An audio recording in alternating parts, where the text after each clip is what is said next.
Hey everyone, I didn't think I'd be doing this emergency edition of Browns Thoughts.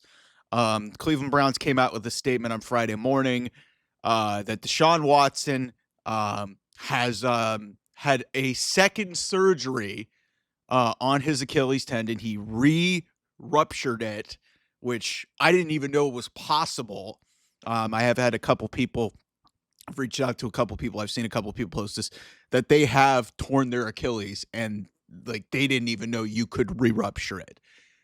That takes I don't even know if that's a skill or just really just actual malice like or just like just complete incompetence for your own livelihood. Um okay, so a couple things. Number 1, fuck Deshaun Watson. I've been saying that for a couple of seasons. His career with the Cleveland Browns, if you thought it even had a chance of continuing, it's over. It's over. He's probably not playing another down of football, period. But fuck Deshaun Watson. He hoodwinked, bamboozled, just completely, you know, just fooled this Browns organization, got his contract, got a payout, and played, I think, 19 games is the official number on the amount of games that he was able to play in over the 3 seasons that he was with the Cleveland Browns that he's played in. Um my God, but this is just emblematic of how bad that this move was for this organization in that they needed a quarterback. I will maintain this and I will go to my grave for this. They were right to move off of Baker Mayfield. It was not working. I wish they would have had more time to potentially make it work, but the timing of it didn't work. They were going to have to pay him and they didn't feel justified in doing so. So they went and took a big swing on a quarterback that hadn't played in over a year and was going to be out for close to 2 years by the time he was going to even play and had lawsuits on him, which I hated.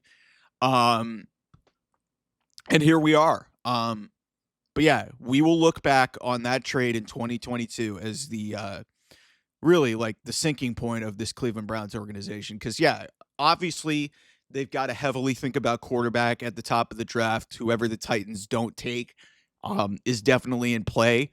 Frankly, I like Cam Ward more than Shador Sanders. I don't think Shador Sanders is going to be in play for the Browns because I don't think Deion Sanders is going to let him go to Cleveland. Given the whole state of that organization and just the stigma around it and all the bad juju with Deshaun Watson. So like I just don't see that happening. But um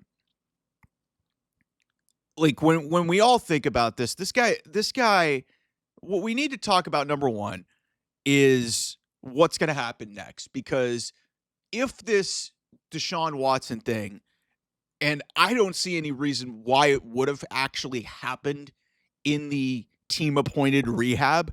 I think this very well could have happened while he was away from the team because you saw a bunch of TikToks and a bunch of videos with him and his girlfriend dancing on the side of the road. If any of that, first of all, the Browns have an insurance policy. So likely he's missing 2025. Like he's not going to play. I didn't think he was going to play, but I thought it was going to be more of a, hey, Browns tell him stay home. Now he's not playing. He's not going to be physically ready to play for at least another 7, 8, 9 months, which would take him to, about a calendar year. Um, and I have no reason to believe that he's going to be ready to go at any point this season. So the Browns are based off an injury insurance policy that they took out. I think they're going to get $44 million in relief. And if this did happen away from the team, which also is another separate issue, because again, fuck Deshaun Watson.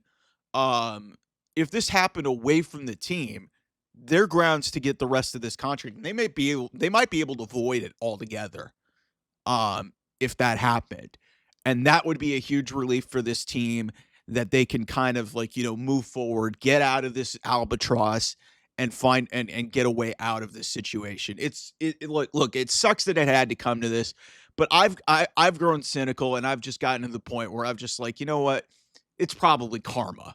it's probably karma at this point because this guy did so many deplorable things, still got rewarded for it by this organization because he convinced them, hey, I can still play, and then proceeded to be the worst quarterback in the NFL literally the entire time. He had a couple of decent games in the midst of the, 15 to 20 games that he played. I don't have the exact number in front of me. But the point is, fuck this guy. I'm glad I in a weird way, I'm glad that this happened because now it presents an opportunity for the Browns to get the hell out of this situation and just rid themselves of a just horrible, disgusting, deplorable chapter of this godforsaken franchise that has taken years off of my life.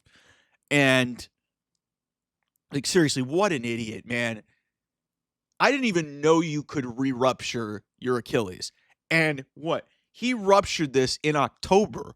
We're talking about 3 months, maybe even less, that it took him to re-rupture this thing that he had surgery on already. Like, if that happened in team appointed rehab, you might have to fire the rehab and the doctors. And there's been issues with the Browns, appointed medical staff.